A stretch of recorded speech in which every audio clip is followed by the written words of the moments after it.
Hai friends, ketemu lagi nih bareng Mimin. Semoga kalian sehat-sehat semuanya ya. Sepertinya aksi demo juga udah mulai mereda ya fans. Selamat datang di channel Masirin Tamsri. Mimin akan kasih info fakta-fakta unik dari berbagai belahan dunia yang mungkin bikin kamu geleng-geleng kepala. Jangan lupa untuk subscribe channel ini agar makin berkembang biar kamu gak ketinggalan video-video terbaru dari Mimin. Oke fans, kita ke cerita fakta dunia.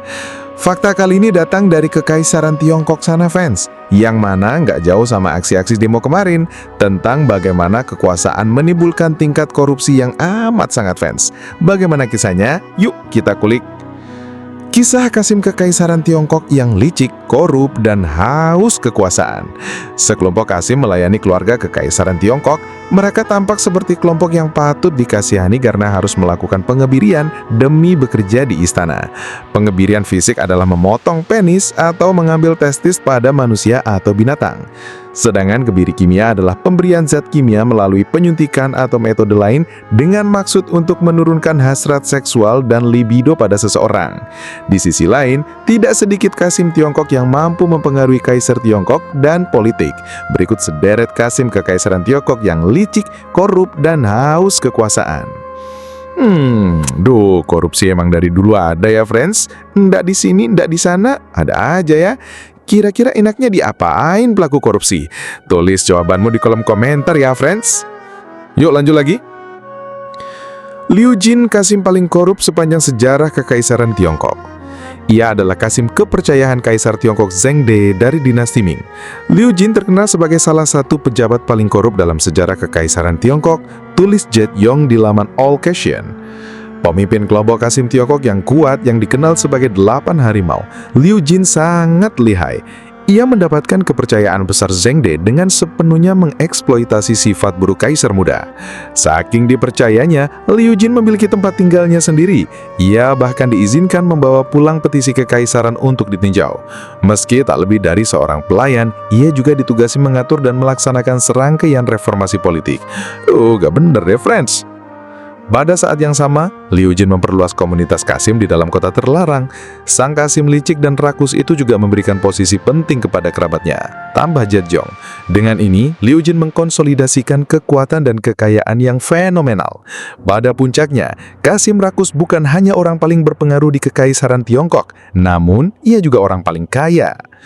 Untungnya bagi dinasti Ming, Liu Jin akhirnya dibianati oleh salah satu dari 8 macan.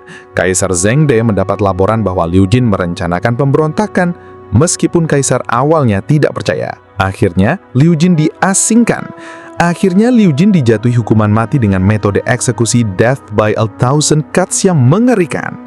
Menurut catatan sejarah, sebanyak 11.215.800 tael emas dan 259.583.600 tael perak disita dari kediaman Liu.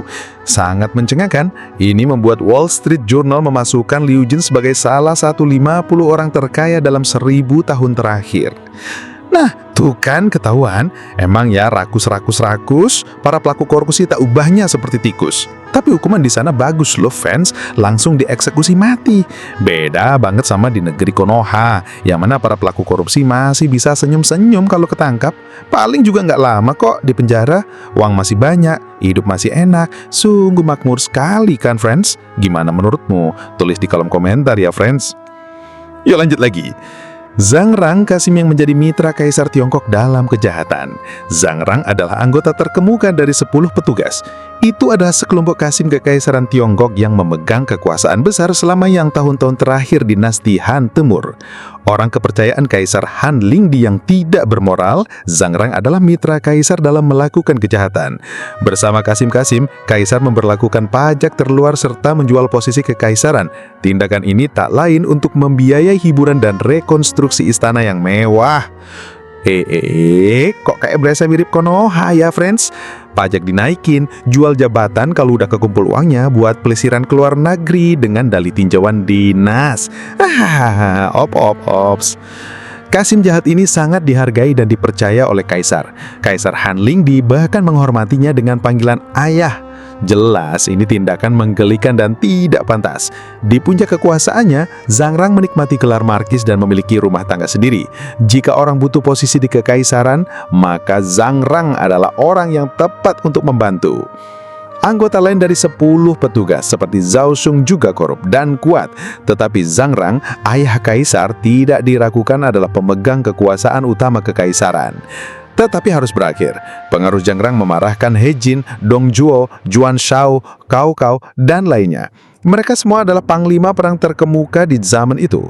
Setelah putra kaisar Ling De, Yu Ban, naik tahta, para panglima perang bergerak untuk melenyapkan fraksi Qasim. Kudeta panglima perang pada awalnya tidak berhasil. He Jin terkelupuk oleh dekret palsu, disergap di pusata, dan dieksekusi. Atas nama balas dendam, panglima perang lainnya dengan cepat menyerbu ibu kota Luoyang. Untuk melindungi dirinya, Qasim licik itu menyandra kaisar dan adik laki-lakinya. Setelah terpojok, Qasim licik melepaskan bersaudara kerajaan dan bunuh diri dengan melompat ke Sungai Kuning. Nah tuh kan, segala sesuatu yang maruk gak bakalan bertahan lama. Memang jadi gregetan sama tingkah pola para Qasim-Qasim itu, friends. Mirip-mirip para pejabat yang oh no. Oke friends, segitu dulu info dari Mimin. Jika kamu suka dengan video ini, klik like dan share ya friends. Jangan lupa tekan tombol subscribe dan loncengnya biar kamu gak ketinggalan info-info terbaru dari Mimin. Yohoi, bye-bye friends.